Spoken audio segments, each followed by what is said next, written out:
She made the call at 4:41 p.m. on a Saturday in June from the kitchen window of the house at 112 Aldermore Drive, Fairhaven, Virginia. She had been watching him for 11 minutes. He was pushing a gas-powered mower in straight lines across the front lawn of the house at 114 Aldermore Drive, the house that had sat dark and empty for 6 weeks. The house whose previous owners had moved to Scottsdale, the house that, as far as she had been able to determine, had no business being occupied by a man she did not recognize. He was wearing a gray t-shirt with no logo, khaki work pants, and a pair of boots that had seen enough use that the color had gone uniform with dust. He was not young. She estimated early 60s, though she would tell the dispatcher he was somewhere in his 50s. He was methodical. He had already finished 2/3 of the lawn. The lines were straight. She told the dispatcher there was a man on her neighbor's property who she did not recognize. She said she had lived on Aldermore Drive for 14 years, and she knew who belonged and who did not. She said she was concerned. The dispatcher told her officers would be there shortly. She stayed at the window. He finished the front lawn at 4:53 p.m., turned the mower, and started on the strip along the driveway. The patrol car arrived at 4:58 p.m. What happened next, she had not been expecting. Not any part of it. His name was Kolade Mensah Owusu. He was 63 years old, 6 feet 1 inch, and had the particular build of a man who had spent 40 years keeping himself in a condition that his profession required. Not for vanity, but because vanity had nothing to do with why he trained. He had broad shoulders that had not softened in retirement, and a way of carrying his head that a physical therapist had once told him was the result of years of wearing something heavy on it. He had kept the posture even after he stopped wearing the thing. Old habits from old formations do not dissolve when you sign the retirement papers. His hair was salt and pepper, cut close on the sides the way he had worn it for 31 years of service. His hands, which he had placed at this moment on the handlebar of a gas mower on the lawn of his own property, were large, steady, and bore a half-inch scar across the back of the left one, from an incident in 2003 that he had never fully explained to his children, and never would. He was not a man who explained things he felt did not require explanation, and he had discovered over 6 decades of living that the list of things requiring explanation was considerably shorter than most people assumed. He had been born in Abuja, the second of 4 children, to a man who taught secondary school mathematics for 33 years, and a woman who grew tomatoes, okra, and peppers in a raised bed along the south facing wall of their compound, and who had an opinion about soil quality that she had not been shy about sharing. He had been an unremarkable student by his own assessment, competent, careful, not exceptional, but he had possessed, from an age he could not precisely identify, an unusual capacity for stillness, for sitting in a room and reading it, for understanding, before anyone spoke, what kind of room it was and what it required of him.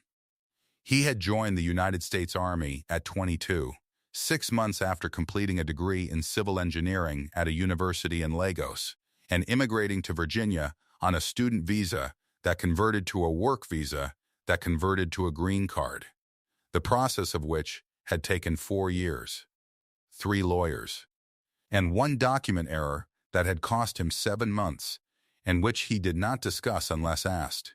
He had become a citizen in 1989 at a ceremony in a federal building in Arlington where a judge had said something about what it meant to choose a country, and Kolade had listened and decided the judge was approximately right.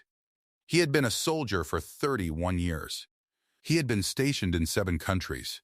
He had commanded units ranging from a platoon of 18 men in 1996 to a brigade of 4,200 in 2017. He had received 17 commendations and 2 letters of censure, both of which he considered informative. He had watched people die. He had made decisions that he revisited on certain nights and did not revisit on others. Having learned the precise frequency at which revisiting became useful and the frequency at which it became self-indulgent, He had retired 11 months ago as a brigadier general at a ceremony at Fort Myer, Virginia, on a Thursday afternoon in July, with 114 people in attendance and a reception afterward where the catering had been, by his private assessment, adequate. He had bought the house at 114 Aldermore Drive 9 weeks earlier on a Tuesday through a real estate agent named Blessing Okafor, who had shown him 11 properties in the Fairhaven area over 4 weeks before he walked into 114 and stood in the front room for 4 minutes without speaking, and then said, quietly, that this was the one. Blessing Okafor had written that down in her notes because she had been selling properties for 16 years and had learned that when a man who talks very little spends 4 minutes in a room in silence, the house is already sold. The price had been $487,000. He had paid cash. The closing had taken 11 days. He had not moved in yet. He was still sorting the last of his belongings from the house in Arlington. Coordinating the move around his daughter Chidinma's hospital schedule, she was a second-year resident at Georgetown, working hours that made his 31 years of military scheduling look leisurely, and his own calendar, which still ran, out of habit, on a system of 0600 briefings and color-coded blocks of time. He drove out to Fairhaven on weekends. He was fixing what needed fixing before the furniture arrived. He had repainted the front door on the last 2 Saturdays. He had replaced the leaking washer under the kitchen faucet himself with a $3.17 part from the hardware store on Route 7. He had planted 6 rosemary bushes along the front walk because his mother had grown rosemary, and because it kept certain insects away, and because he liked the smell when he walked to the mailbox in the morning. That Saturday, what needed fixing was the lawn, which had gone untended for 6 weeks and had begun to look like something that would soon require a machete rather than a mower. He had a lawn care service booked to start in August. He could not, in good conscience, leave it until August. He had brought the mower in the back of his truck, a 2018 dark green Ford F-150 with 61,000 miles on it, and a faded Army Athletics bumper sticker on the rear that his youngest son Tubena had put there as a joke 11 years ago, and that Kalade had never removed because he could not think of a good reason to. The truck smelled of cut grass now from the drive over, and the mower in the bed had a slow oil leak he had not yet gotten around to addressing because the Saturday list was, as usual, longer than the Saturday. He had been mowing for 22 minutes when the patrol car turned onto Aldermore Drive. He did not stop. He completed the line he was on, turned at the edge of the driveway, and then cut the engine, because there was a difference between knowing you have done nothing wrong and making a police officer wait while you demonstrate it. He stood with both hands visible on the handlebar of the mower and watched the car park.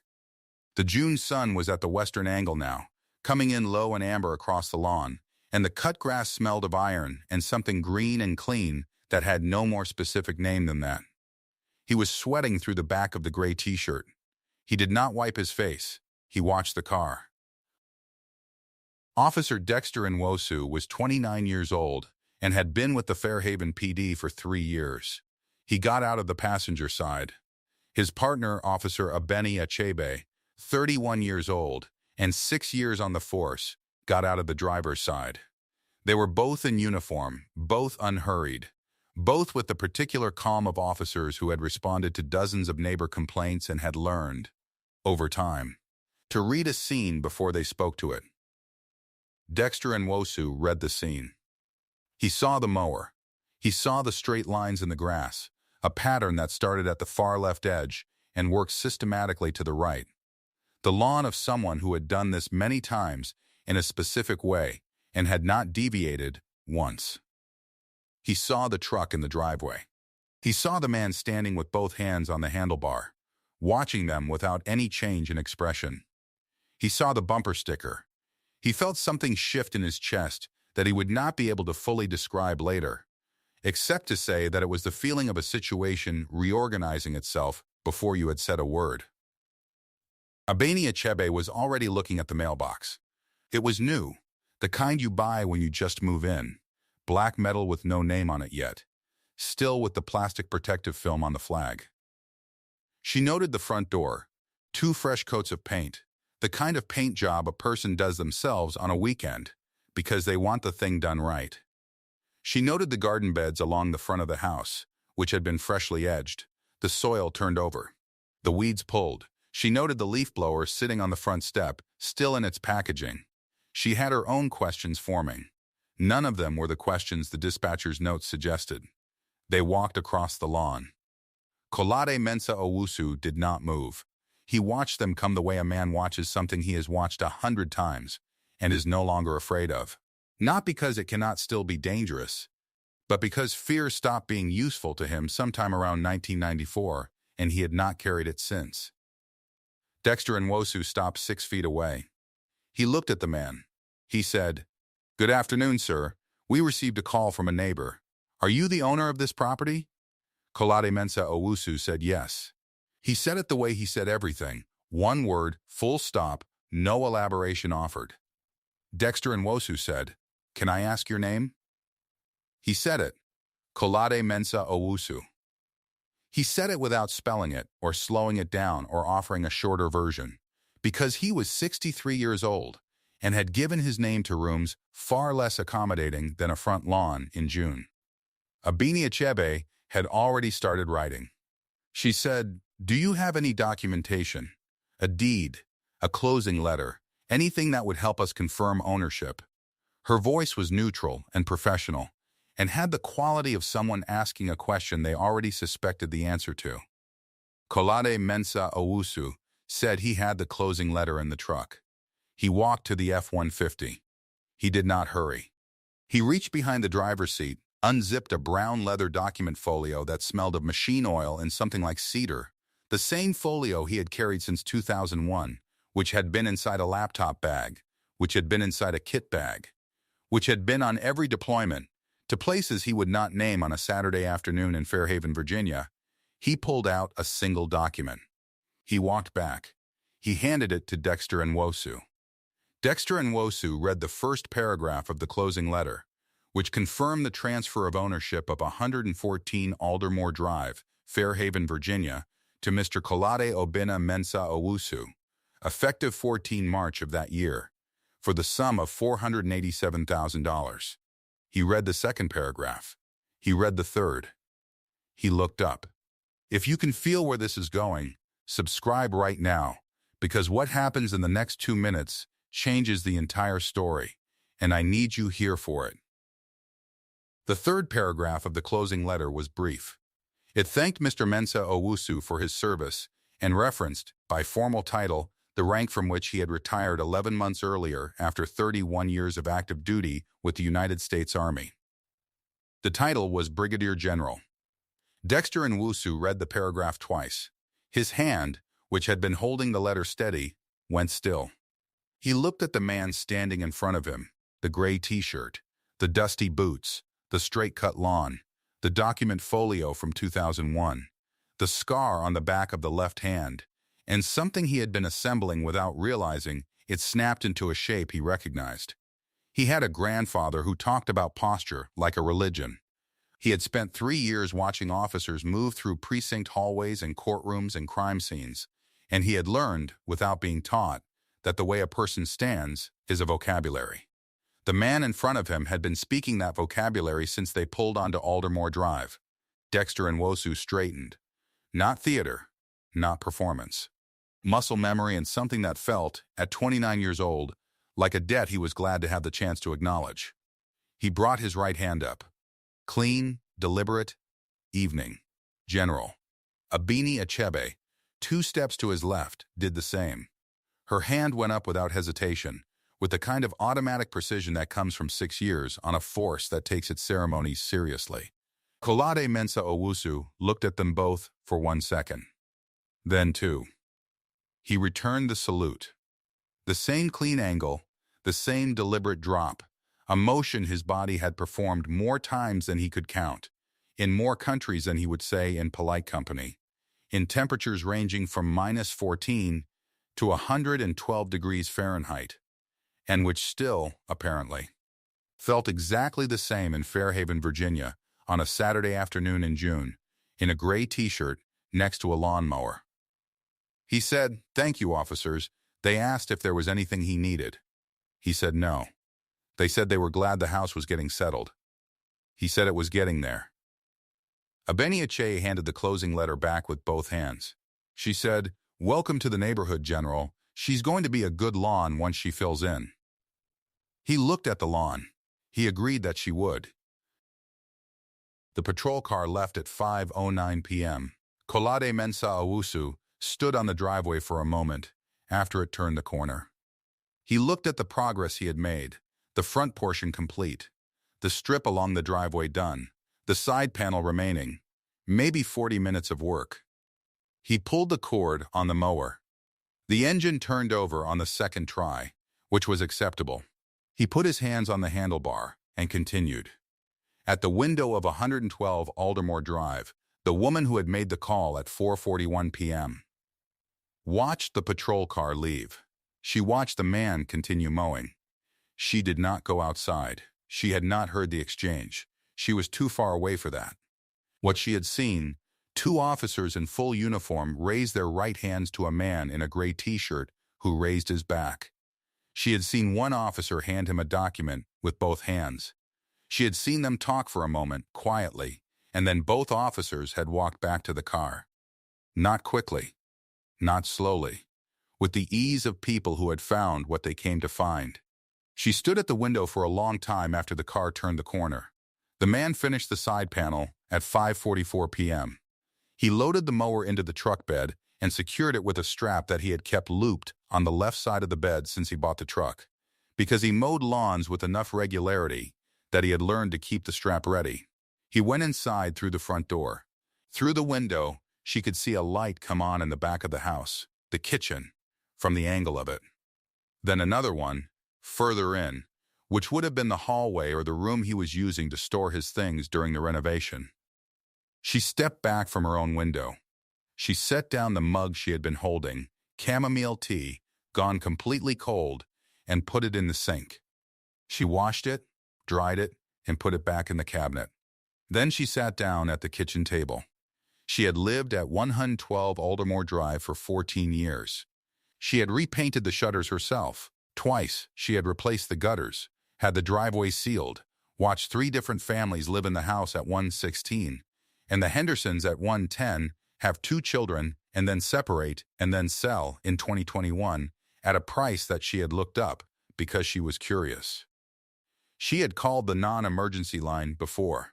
Once in 2017 about a car that had been parked on the street for 11 days with a broken window. And once in 2019 about a noise complaint that had turned out to be a college student moving furniture. Both times she had been certain. Both times the certainty had been simple and quick and had not required her to sit at her kitchen table afterward looking at her hands. She thought about going over, Sunday morning perhaps, to introduce herself and say she was sorry. She thought about it with the same energy she brought to things she was planning to avoid. She did not go over Sunday. She did not go over Monday or Tuesday. By Wednesday evening, she had constructed a version of the thing in her head, where the man had probably not known it was her, and probably had not thought about it again. And probably the most dignified thing was to let the matter sit. On Thursday morning, she woke up at 6:14 a.m., which was earlier than usual, and lay in bed for 22 minutes thinking about what Donna, the woman she had worked with at the city planning office for 9 years, had told her once, that the hardest habit to break is not the habit you know you have, but the one you have not yet seen clearly. She had not liked that when Donna said it. She had not said so at the time. She got up. She made jollof rice with the recipe Donna had written out for her on a yellow notepad page in 2016, which she had kept on the inside of the spice cabinet door since then and had used 7 or 8 times, always on occasions that required her to bring something she actually meant. She fried plantain. She covered the plate with foil and set it on the counter and stood in her kitchen for 4 minutes deciding whether she was going to bring it over. She put on her garden gloves because it gave her something to do with her hands. The following Thursday, Kolade Mensa Owusu was working in the backyard, clearing the brush along the fence line with a pair of pruning shears he had bought at the hardware store on Route 7 the previous Saturday for $17.49. When he heard his name spoken from across the wood panel fence, his full name, said carefully, as though someone had practiced it. He looked up. The woman from 112 was standing at the fence. She was somewhere in her late 50s, with reading glasses on top of her head and garden gloves on her hands, which meant she had gone out into the yard intentionally. With preparation, the way people do when they are going somewhere they are not entirely sure they will be welcome. She was holding a covered plate. She smelled faintly of something warm, rice and caramelized sugar and palm oil. From whatever distance, a covered plate will carry that. She said she was Patricia. She said she had made jollof rice and plantain, and she thought she would bring some over since they were going to be neighbors. She said she had made it with a recipe from a woman she had worked with for 9 years, and she hoped it was decent. She said, and this part, she said with her eyes on the fence post and not on him, that she had been the one who called on Saturday, and that she was sorry for that. She said she did not have an excuse. She said she had a habit she had not examined closely enough, and that she was going to have to examine it now. She said it in 8 sentences, all of them short, in the manner of someone who had rehearsed, but had decided on the walk over to put the rehearsal aside and simply say what was true. Kolade Mensa Owusu leaned the pruning shears against the fence. He looked at her for a moment, the way he looked at most things, directly, without urgency, with the patience of a man who had learned that most situations give you enough time to think if you don't let fear take that time from you. He took the plate. He said, "Thank you, Patricia." He said it was decent of her to come over. He said the lawn was going to need a few more weekends before it looked like anything worth admiring, but he thought it had potential. He said if she grew tomatoes in that raised bed in the corner, he had noticed it from the mower on Saturday, and had thought then that someone had cared about it once, she should put them against the south-facing fence for the light. His mother had grown tomatoes in Abuja for 40 years on exactly that principle, and had never lost a crop. Patricia said she would try that. She said her tomatoes had been struggling for 3 summers, and she had not been able to figure out why. He said the south-facing fence. He said it as though the matter was now settled. She walked back to her house with her garden gloves still on. He stood with the covered plate for a moment. The smell of palm oil and caramelized plantain rose from under the foil, clean and warm in the Thursday afternoon air, and he stood with it the way you stand with something you were not expecting and are now deciding how to receive. Then he went inside and set the plate on the counter he had been refinishing since March, which was coming along. It was the best jollof rice he had eaten in Fairhaven, Virginia, which was not a high bar. But it was decent. She had been right about that. And she had used enough Scotch bonnet to suggest that Donna, whoever she was, had not been softening the recipe for people she did not know well. There is a particular kind of man who has spent 31 years being responsible for the lives of other people, who has made decisions at altitudes and coordinates that he will not mention in conversation, in conditions that most people will never experience, on behalf of a country that will sometimes honor him in uniform and sometimes not recognize him on a Saturday afternoon in his own driveway. He does not carry bitterness about that gap. Bitterness is heavy, and he learned a long time ago that the only weight worth carrying is what you choose to carry. He carries his mother's voice. He carries the muscle memory of 31 years of service. He carries a document folio from 2001 that smells of machine oil and cedar and holds, on the inside cover, a photograph of 3 people whose names he would not give you because you have not earned them. He carries the straight lines in a lawn, which is not a small thing. The straight lines in a lawn are what a man makes when he believes the thing he is building is worth the care it requires. They are a record of intention. They say, I am going to be here. I am going to take care of this. I am going to make this what it is supposed to be. 2 officers on a Saturday in June read that record before they read the document in his hand. That is worth saying. The world is full of people who cannot see past the gray t-shirt, who have not trained their eyes to read posture, who carry their assumptions like tools they have never thought to examine. And sometimes, not always, but sometimes, a person comes along who has learned a different way of looking, who sees the lines in the grass and the way a man stands at the handlebar and understands, before a single word is spoken, that they are in the presence of something that deserves to be met correctly. You cannot always control what assumptions come at you. You cannot always stop the call from being made. What you can control is what you carry, and whether what you carry is worth the salute. The question I want to leave with you is this. If you were that neighbor, if you had made that call, watched those officers salute, and gone to stand at your kitchen table in the silence afterward, what would you have done next? Not what you should have done. What would you actually have done? Leave your answer in the comments. I really want to read it. Subscribe for more stories about hidden strength, quiet power, and the people the world overlooks until they change everything. I'll see you in the next one.